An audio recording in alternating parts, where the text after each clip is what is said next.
Hello and welcome to the Radical Podcast, inspired by the essence of the word radical, proceeding from the root. We explore the roots of metaphysical wisdom. This season is all about divination, tarot, and the power held within our intuition. This is The Radical with Nicole and Christina, the two metaphysical girls in the material world. Hello and welcome to The Radical. I'm Nicole. And this is Christina. Today we're talking about the planet Mars. Because we're in Aries season, Mars is domiciled or at home in Aries. So we have lots to talk about.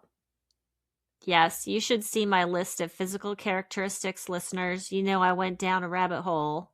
And after Christina's list, I have some information as well. And we'll talk about the tarot cards that belong to Mars. We have 7 of them instead of 6. I think we can just get into it. And you're gonna when we did the podcast just a few weeks ago, and I didn't realize that the tarot deck or the decans for Aries straddled the end of the year and the beginning of the new year, right? That's why. Yeah, yes. So I'm sure you're going to talk more about that, but that's why there's so many cards for Mars.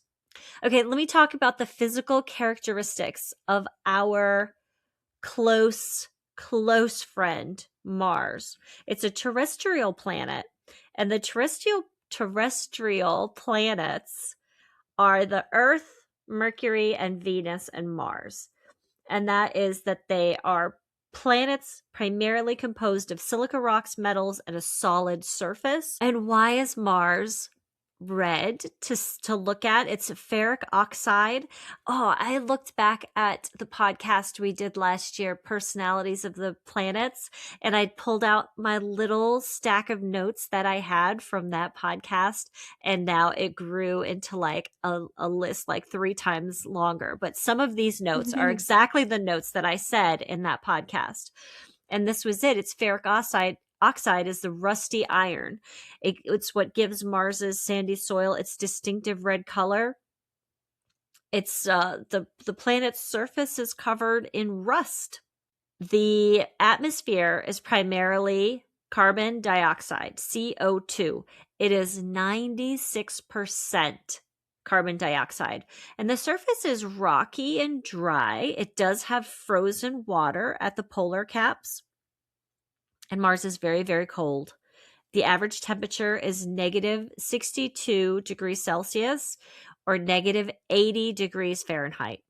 Mars doesn't have a global magnetic field, which means it has a very, very thin atmosphere, which has directly exposed Mars to the solar winds, which has stripped away most of the liquid water and other gaseous elements on the surface of Mars.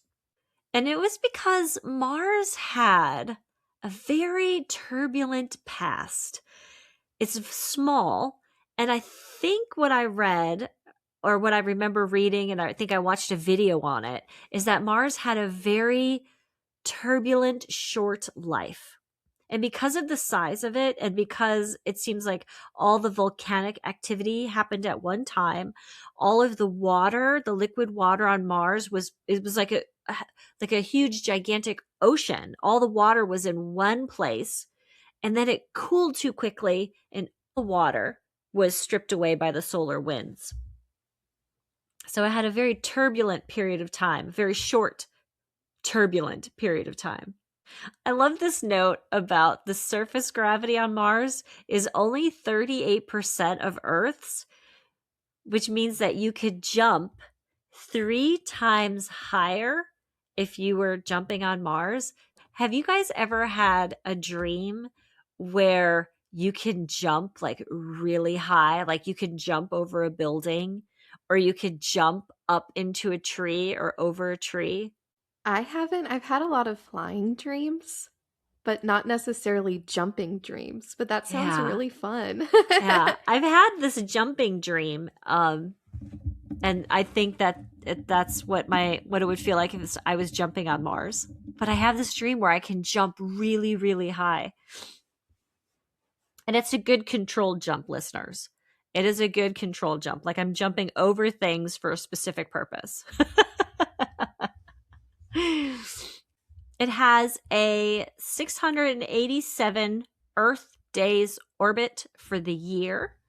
And a day on Mars, it's called a SOL, SOL. That's the acronym for the abbreviation of the term Martian Solar Day. It represents a full rotation of Mars on its axis, which is approximately 24 hours, 39 minutes, and 35.244 seconds. Did you see that movie with Matt Damon, The Martian? Yes, it's one of my favorite movies. I really, really like that movie. I watch it at least once a year. Do you like it? I find that some Mm-hmm. people don't like, they either love it or they really don't like it. I liked it. I really like it. Okay, Mars has two moons. Both are thought to be captured asteroids. You know how our moon is very spherical? These two Mm-hmm. moons are not very spherical. The captured asteroids, and what makes something a sphere is that it's rotating while it's hot, so that it turns into a ball while it spins. And that's why asteroids are irregularly shaped, but they still spin, but they have no heat. So they spin in irregular shapes. And that is why they think that the two moons Mars has are captured asteroids. Captured asteroids or debris from the early formation of our system. The two moons are called Phobos and Deimos. Those are Greek names for the twin brothers born from Aries, the god of war in Greek mythology, and Aphrodite, the goddess of beauty and love in Greek mythology. Mm-hmm. Phobos, the inner, and these two moons, one is very close to Mars and one is very far away from Mars. It's another interesting thing about these two moons. So Phobos, the inner moon, is small and lumpy. It's only about 22 kilometers across, and it orbits very close to Mars, and it orbits around Mars 3 times a day. Wow. Listen to this, the fate of this moon. It is spiraling inward. It is losing 2 meters of altitude every 100 years. It's going to be destroyed by the tidal forces when it enters and it gets closer to Mars. It's going to be pulled apart. It's going to Hmm. disintegrate. Phobos. And it's heavily cratered, and it has a massive crater on it called Stickney Crater. Phobos, the Greek character, is the twin to Deimos. Phobos represents sudden panic and the urge to flee. So it's panic, flight, and sudden fear. Sometimes it's this Greek deity is represented by a lion or having a lion's head and will appear on shields. That lion could be a dedication to this deity. Deimos is the outer moon. It's smaller than Phobos, and it orbits out. It takes 30 hours for one orbit of Deimos around Mars, and it's smoother than Phobos because they think that the craters are full of dust because it's further away. Okay, and the fate of Deimos. It's slowly moving further and further away from Mars. Ooh, interesting. Eventually, it will be lost to Mars gravity and have a completely different fate out in the universe. Deimos, twin to Phobos, child of Aries and Aphrodite. This is the deity of dread and terror. The fear experienced before or during in this case, battle, if we talk about war, but now we're talking about fear and dread in all the things in our lives that we battle. And the twins often appear together. There's not a lot of separate stories about the two of them. Yeah, so that's an interesting fact about these moons of Mars and how very different our moon is to those moons. And the size. I have a picture here of Mercury, Venus, the Earth, our moon, Mars, and then Ceres as the largest objects within our inner solar system. And I didn't realize how small Mercury was and how small Mars is compared to our moon and how big Ceres is. We have our own dwarf planet right here in our inner solar system. We're going to talk more about Ceres, listeners. I feel a podcast coming up. Yeah, I think the dwarf planets deserve some attention for sure. As of August 2023, there have been 18 spacecraft missions operating in Mars's orbit. 7 are currently active. We have a lot of fantastic information, pictures from the surface of Mars, and more information coming that is something that I can get lost in. Pictures of Mars, the Mars day sky, the Mars night sky. What does Earth look like from Mars? It is fascinating stuff to me, but we have so much stuff on that now that is readily available, listeners, that you can find. To see Mars at night, Mars is red or orange. You can look up and you can see the reddishness of it. Mars has a steady light.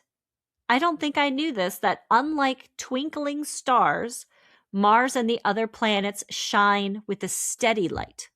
And that's true of Venus too, and that's why Venus looks so intense when you get Venus, that it's a steady light. But Mars is also a steady light, and it is highly visible. It is often brighter than the surrounding stars. It appears as a distinct fiery dot, particularly in constellations that are larger and not as bright, like Gemini or Taurus. But currently Mars is in the constellation of Aquarius. You can find this online as well, where actually is Mars. And it's sometimes easier to see it on the eastern horizon when the sun has set. Because the planets, like all objects in our sky, move east to west. Unless they're in retrograde. Then they appear to be moving in the other direction. Okay, moving on to correspondences.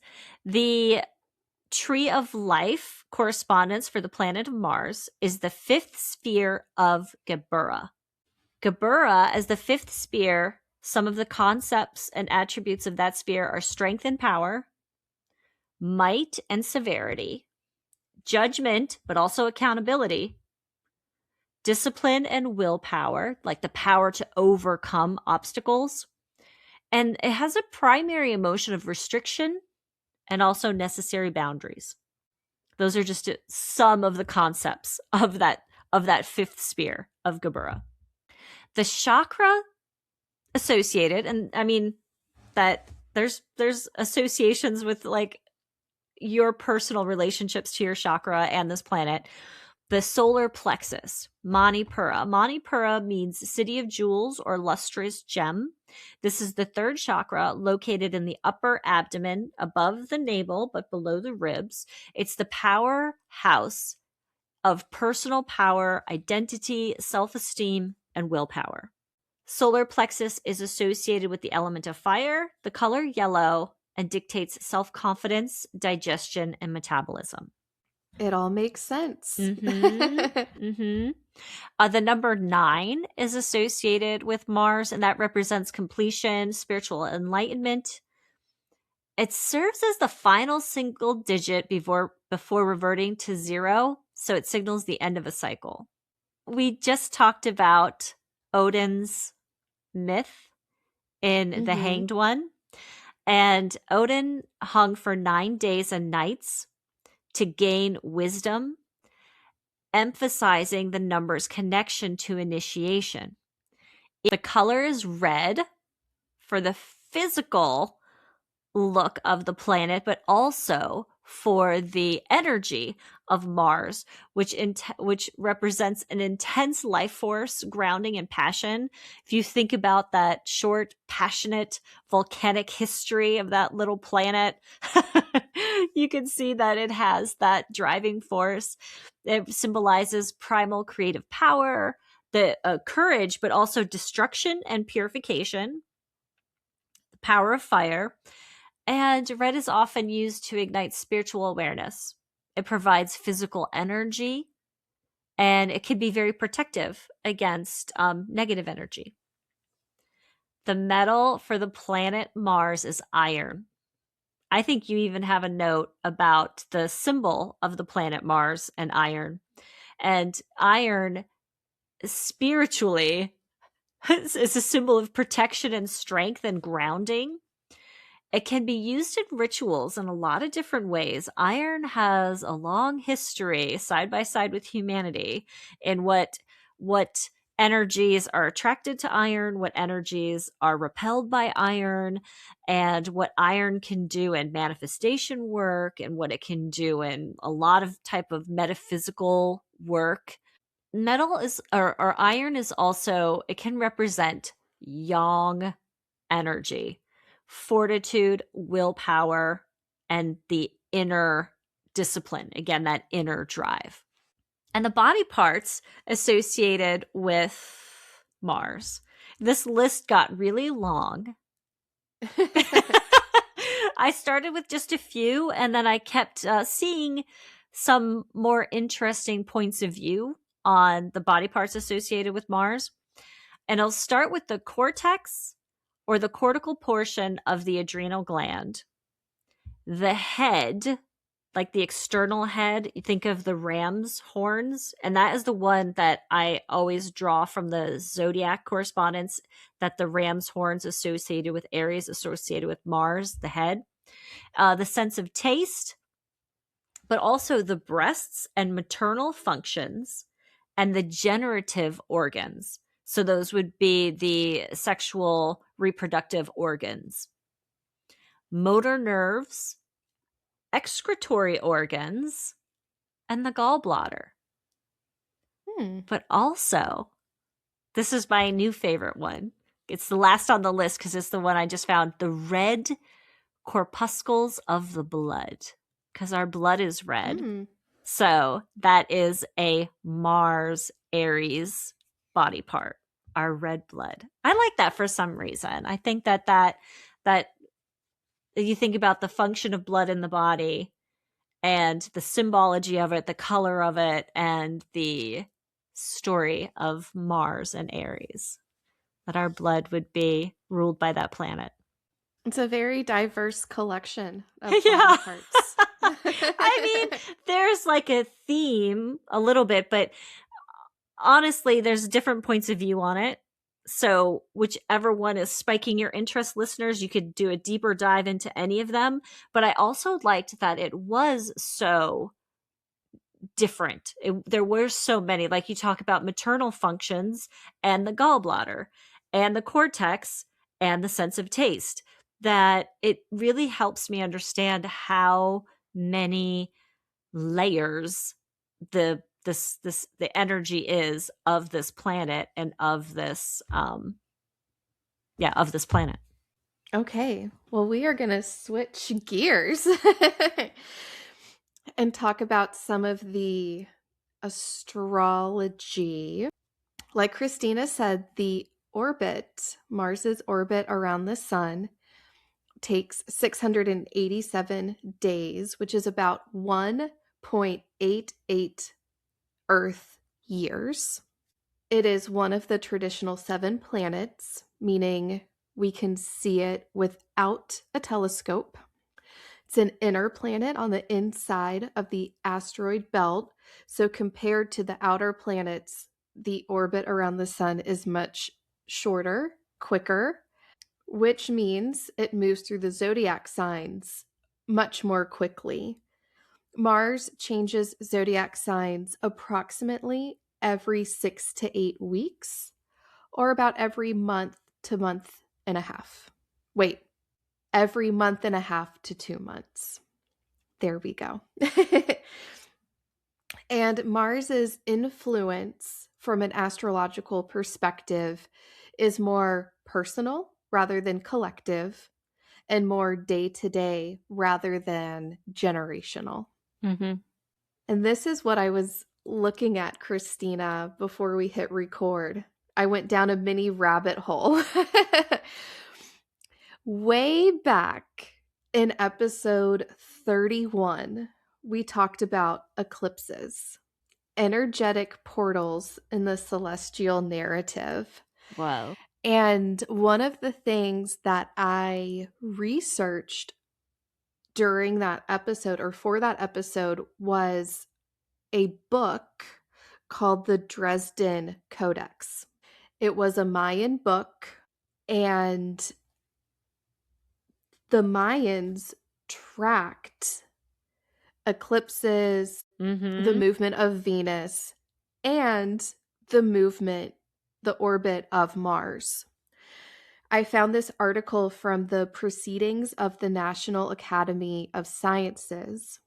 It's a journal, and this article from the National Academy of Sciences said that it has long been known that pages 43b to 45b of the Maya book known as the Dresden Codex, as well as a complex table on pages 69 through 74, reveals a concern on the part of the ancient Maya astronomers with the sidereal motion of Mars, as well as its synodic cycle.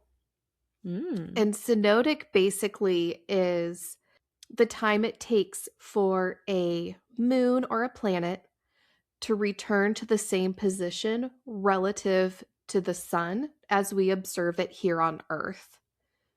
And that's just kind of a long definition for basically saying like a conjunction. They were watching Mars conjoin the sun and then conjoin it again. So, this fascination with Mars is very ancient.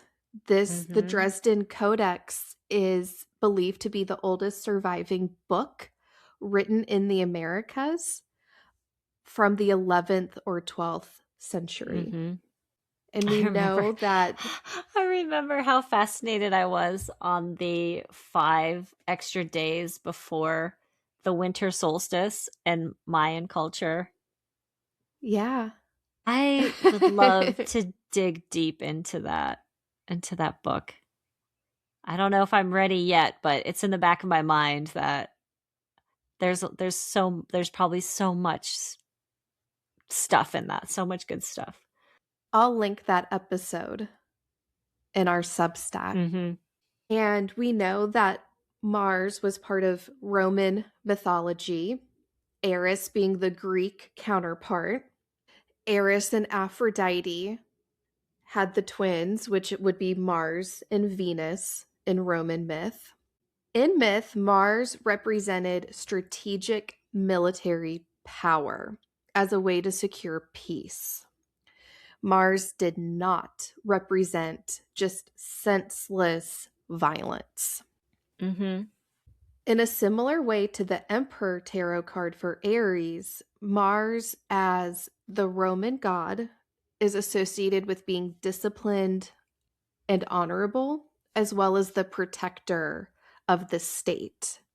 And originally, actually, the Roman god of Mars was associated with agriculture and protecting the fields. Mm-hmm. It evolved as the complexity of human relationships evolved. And as the circle of awareness grew for ancient peoples, so did then their responsibilities and their actions against other groups of humans. And the deities changed with them. Mm-hmm. Yeah, totally. The planetary symbol is a circle with an arrow pointing at about 1 o'clock. The symbol is said to be a depiction of a shield and a spear for the god of war. It is also an old and obsolete symbol for iron used in alchemy. In zoology and botany, this symbol is used to represent the male sex. So Mars is domiciled in Aries. Sometimes, or maybe traditionally, um, before Pluto was in the picture, um, you could say Mars is also at home in Scorpio. Mm-hmm. Therefore, it's oh, go ahead. I was going to say, do you remember that graph I sent you that had the circle of the zodiac signs with the planets that were associated with them traditionally? Yes, And it I had should put this, that in the Substack. That yeah, was so good. it had the sun and the moon next to each other in Cancer and Leo. And then it had from moving from the sun outward, Mercury. It had the sun and the moon. Then it had Mercury. And I always wondered why Mercury was with Virgo and not, Venus. But then it had Mars, Venus, and then it had uh, Jupiter. But it's such a handy graph to help visualize the association of the planets with the zodiac signs, looking at it from that point of view. Now, why it starts with Cancer and Leo and then ends with Capricorn and Aquarius and not like at the summer solstice or at the winter solstice, that I don't know.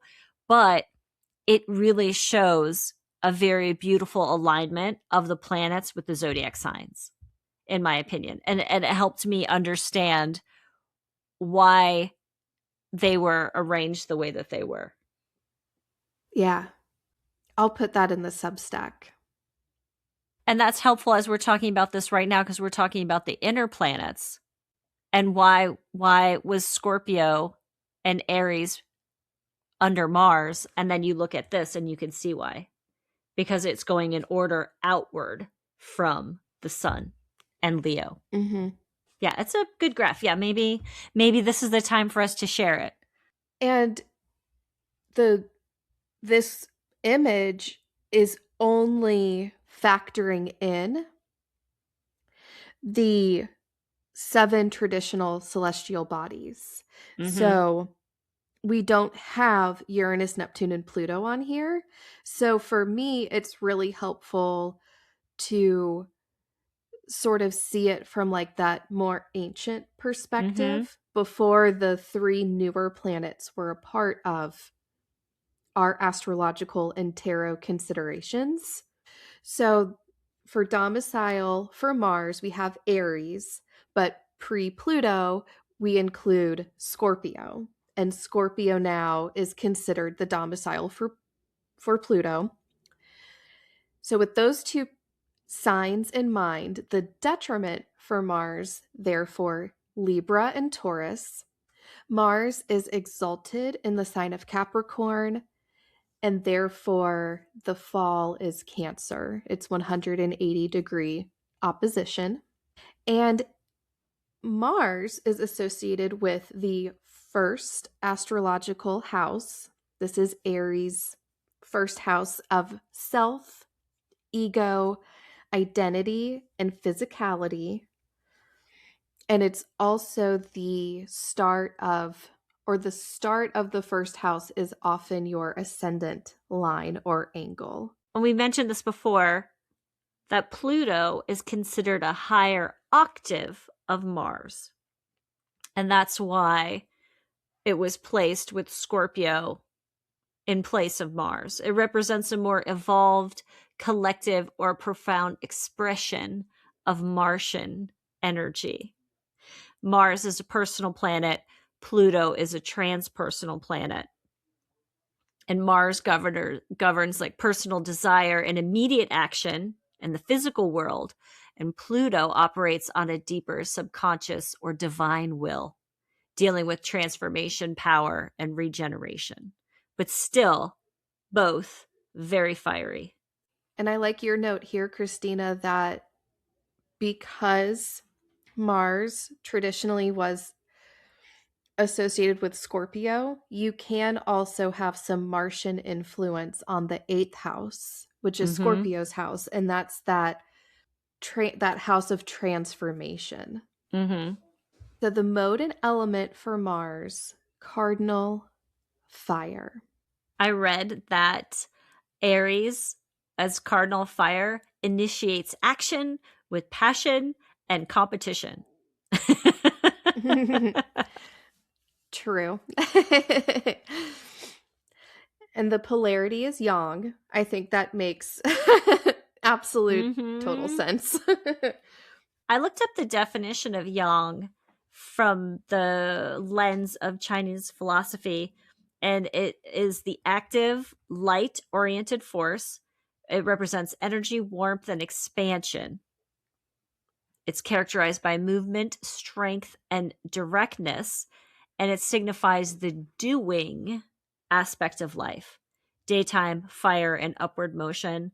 That is yang, taking that definition a little deeper when we were just talking about the court cards and we were talking about yin Hmm. and yang. So that's a little more information on how we're using that word yang from the Chinese philosophy perspective. Hmm. The day of the week for Mars, Tuesday. Do you know that we just came back from Costa Rica and we were learning our Espanol and we were talking about the days of the week and how I connected deeply to them because they were all named after the planets because they're Latin based. So Martis in Latin is the root word for Tuesday in the Romance languages. It's Marty in French, Martis in Spanish, and Martite in Italian. For me, easier to align the planets with the days of the week in a different language. Not that Old English isn't good. That's Twi is the Germanic god of war and the sky, the god Twi, and that is why it's Tuesday or day of Twi. That just comes from Old English and Germanic lineage, but it is the same sort of energy. Do you remember sitting in that coffee shop in Costa Rica? We were sitting across from like a karaoke bar and it had the days they were open. I don't remember which day of the week it was now, but it just said no Yep. next to it. I don't know why that popped in my head. Because it was Martes. They were closed on Tuesday. Martes, no. Okay, so before we talk tarot cards, I have a collection of words for Mars.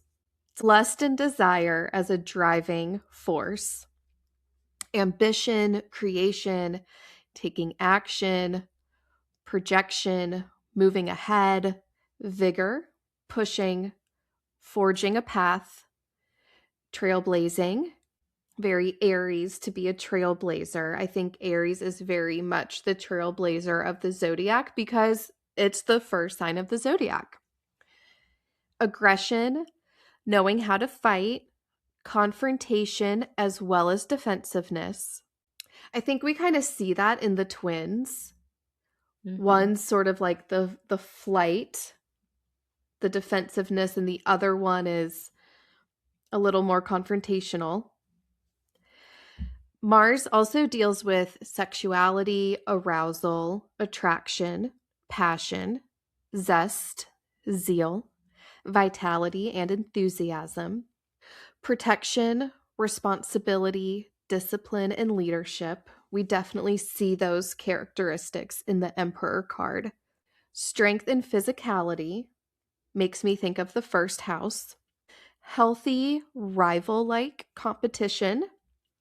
And I wrote here the kind that makes you better. Mm-hmm.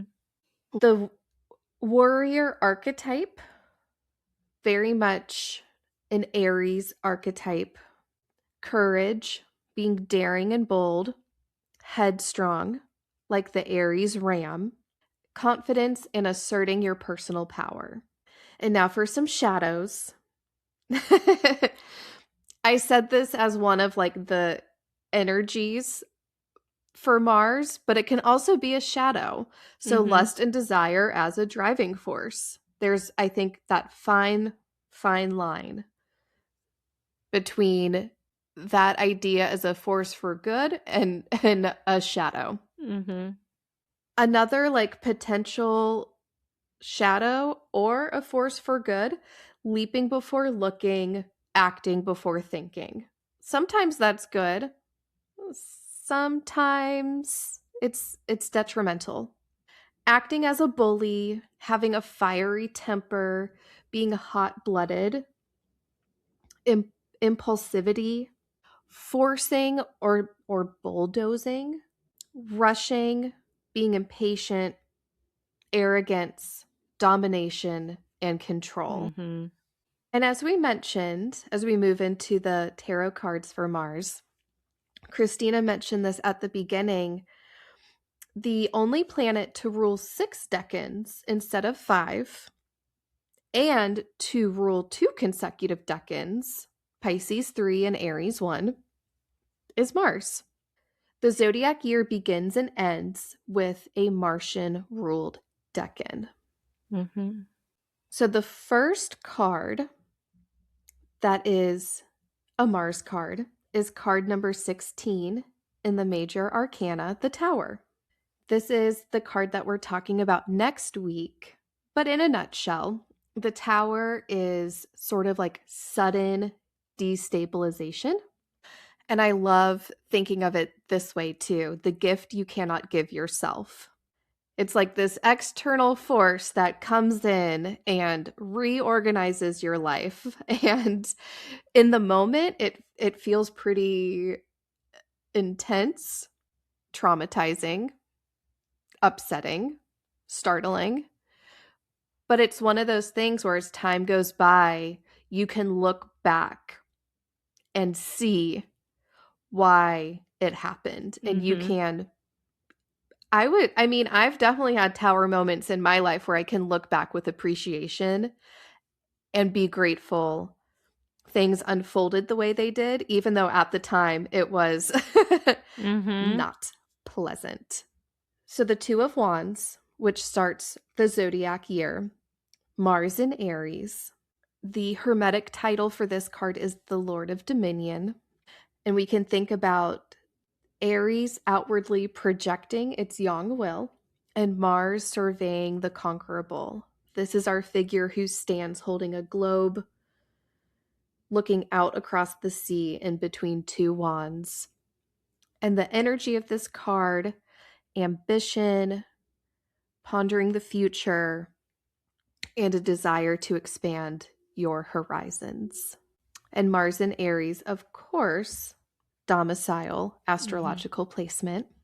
So the next card, we're going to stick with wands and the suit of wands and the element of fire. 7 of Wands, Mars in Leo. The hermetic title for this card is Lord of Valor. We can think about the fire of Leo and sort of the scattering of Mars and the Tower, sort of that reorganizing burst of energy. This card is about standing your ground with integrity, but also grit, perseverance, determination, and sort of yang effort. In the element of earth, we have the Three of Pentacles, Mars in Capricorn, an exalted placement. The Lord of Work, we can think about the tenacity or the persistence of Capricorn and the energy and the drive of Mars. And this card conveys competence, expertise, craftsmanship, high standards, and leaving your tangible mark on the world. Nine of Swords, Mars in Gemini. We talk about this card during Gemini season. It'll be episode 92. But in a nutshell, this is sort of the fears and nightmares that keep you up at night. So that's our air element. And then the next two cards, the water element, the Five of Cups, Mars in Scorpio, one of its domiciles, its traditional home. And this is the Lord of Disappointment, the sting of Scorpio, the shock of Mars. And this card conveys self pity, disillusionment, grief, pessimism, but a reminder that even though we've lost something, something remains. There are two cups that are not knocked over, and there's a bridge. There's a bridge that we can take to the other side of the river.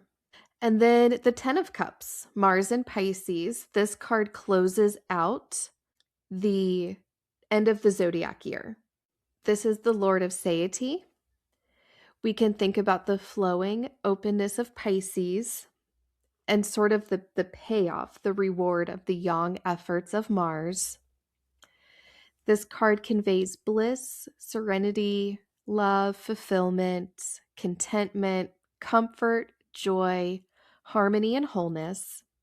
And when we talked about this card, we talked about the couple on the card representing a reconciliation of yin and yang, the children dancing representing the healing of our inner child, and that rainbow, the integration of our shadow. And that 10 of Cups concludes the story of water. It concludes the zodiacal year. And then that's a Mars ruled decan. And then we turn around and start the year anew with the Two of Wands, another Mars ruled decan. So nice. This one really, these collection of cards show such a range. And I think for me, it was sort of easy to pigeonhole Mars as like this kind of violent energy. Mm-hmm. And I think learning about the emperor and how many different aspects of energy the emperor kind of includes and embodies sort of opened my mind and helped me understand Mars even more. Especially this idea of like protection Mm-hmm. and being a steward and having creative energy, being forward thinking. You know, I think I sort of had this idea of Mars being like an angry teenage male, or you know what I mean? And it's like there's so much more to Mars. And when you look at all of these cards together, there's such a wide range of energies Mm-hmm. in these decans, in these tarot cards that Mars rules. So it opened my eyes, I certainly. off I often thought of the emperor and of the Mars energy of a king or a ruler who was sitting back on their laurels and just like enjoying the the benefits of their station of being, in charge or being sitting on the throne. And then we did the emperor card, and one of the things that came forward for me was the emperor is always the adult in the room. There's never a time that the emperor cannot say, I am not going to handle this. The emperor always has to go out and handle it. That's that responsibility. It's not this energy of sitting back and just enjoying life. It's no, it's doing and maintaining and creating and protecting. And yeah, there's an element of like, you might have to fight for this, but then you also can enjoy it, like that 10 of Cups moment. But you also have to plan and think and set boundaries and create. And you have to worry about it, like Nine of Swords. And you have to like deal with losses, like the Five of Cups. You're not just sitting on your laurels enjoying power. That is not at all what the Emperor is about. It's a Yeah. constant state of being the adult in the room and doing all the adult things that you have to do. You've got to go get life insurance. You have to go pay your taxes. You have to get that gutter fixed. Like the kind of stuff that you don't want to do, that is Emperor energy. You have got to do that adult stuff. Yeah, and I think specifically looking at the 5 of Cups and the 10 of Cups, that really shows me that this Mars, Aries, Emperor kind of yang archetype is capable of the fullest range of Mm-hmm. emotions.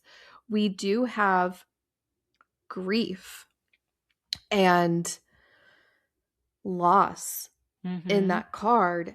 And then it's like the 10 of Cups is the total opposite end of like the emotional spectrum. And Mars is capable of both and everything in Mm-hmm. between. Yeah.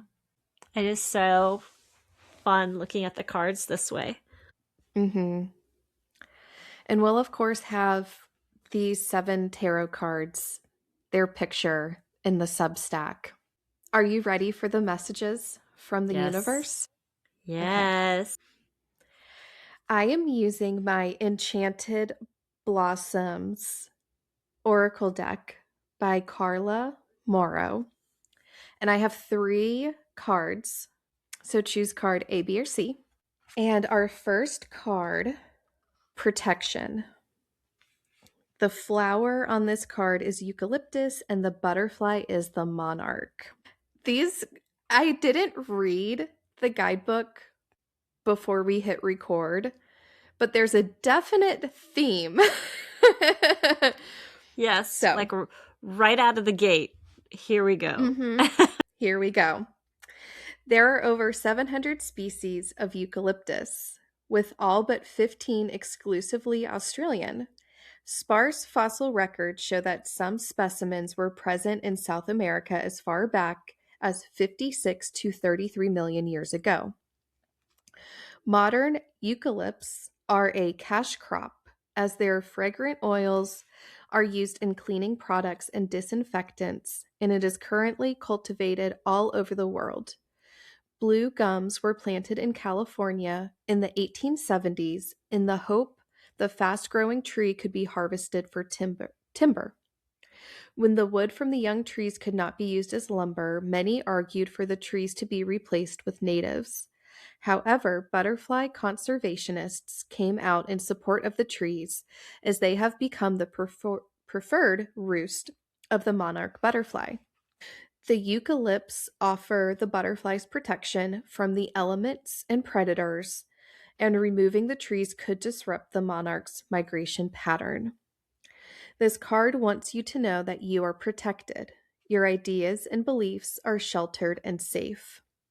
You can move forward knowing that if you falter or fall, there is a soft place to land, and, if needed, a comfortable place to heal until you are ready to take flight once more. This card is also reminding you to be a safe place for others and a harbor for them to come home to land. Be the person your tribe feels comfortable coming to when they are in need, and offer shelter and protection so that they might heal. Be the protector and the protected. And 2 prompts that this card offers: how and with whom do I feel protected? And how can I be a haven for others? Card B, Happiness. The flower is the Coreopsis, and the butterfly is the common buckeye. These cheerful daisy-like flowers boost bi-colored petals of deep red or brown centers and golden yellow ends. Coreopsis grows wild through South, Central, and Northern America and is the state flower of Florida. It grows in fields along roadsides and is quite popular in natural gardens. The indigenous and frontier peoples had many uses for this flower, including dyes and teas, and it was thought that stuffing your mattress with this flower would keep bedbugs away. The Zuni also used it to promote the birth of female babies.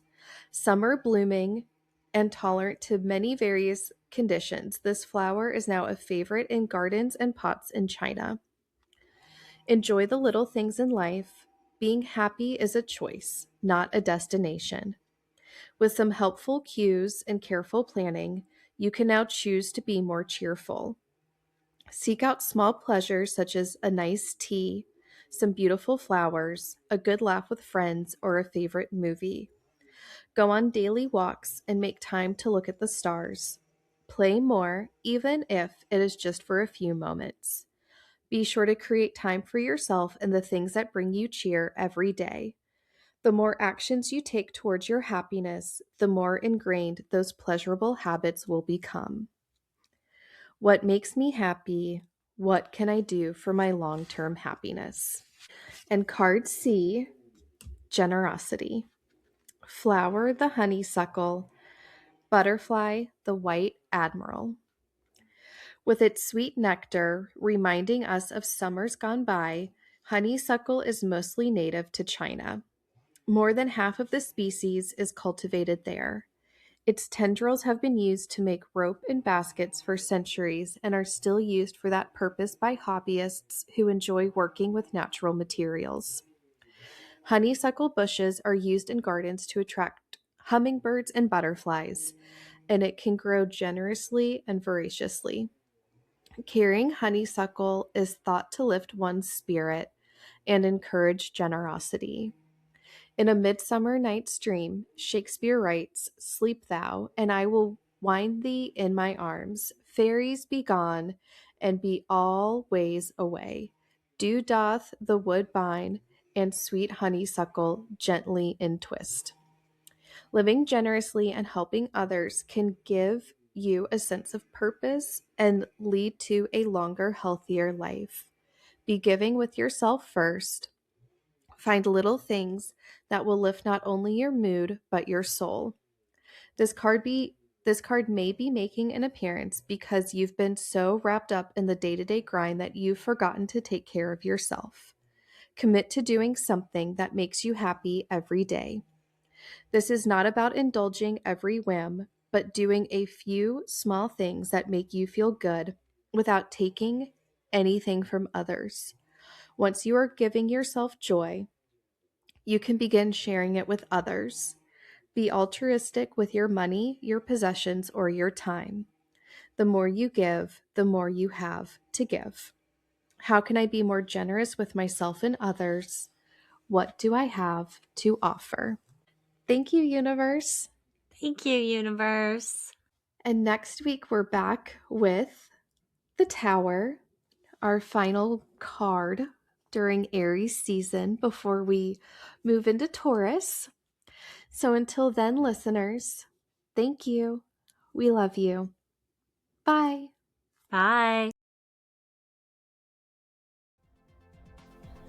Thank you for listening to this episode. The Radical Podcast is created and produced by Nicole and Christina. Music by Van Horton. His Instagram is Van Horton Music. Stay in touch with us at linktr.ee/theradicalpodnc.